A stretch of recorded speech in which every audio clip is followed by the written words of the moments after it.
याच्यामध्ये आपल्याला एका अंड्यापासून उत्पन्न किती मिळतंय हा महत्वाचा भाग आहे, कारण प्रत्यक्ष उत्पन्नावरती आपला खर्च अवलंबून असणार आहे.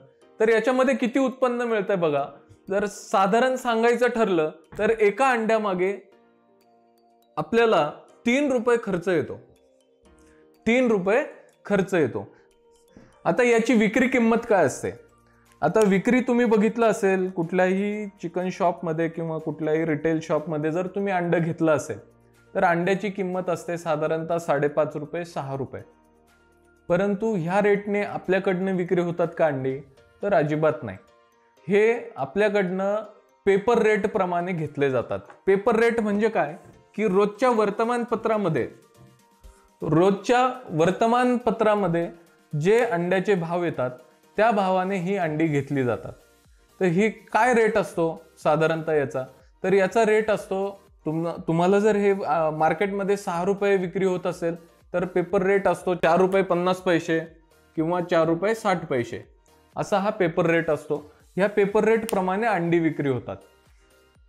मग तुमच्याकडे उत्पन्न किती निघतंय? समजा तुमच्याकडे जर 1000 पक्षी असतील तर याच्या तुम्हाला साधारणतः 90% उत्पन्न मिळत आहे. म्हणजे यातले फक्त 900च पक्षी तुम्हाला अंडी देतात रोज. तर 90% उत्पन्न मिळत आहे. म्हणजे 1000 पक्ष्यांमागे तुमचं फक्त 900च अंडी तुम्हाला रोज मिळणार आहेत.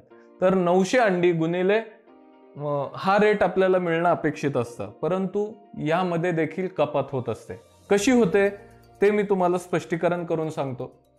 याचे व्यापारी आहेत.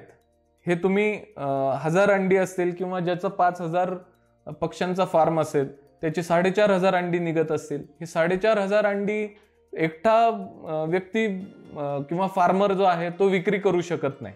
मग त्यासाठी तुम्हाला व्यापाऱ्याची मदत घ्यावी लागते. मग याच्यासाठी जे होलसेलर असतात ते होलसेलर आपल्या फार्मवरती येऊन तुमचा माल घेऊन जातात.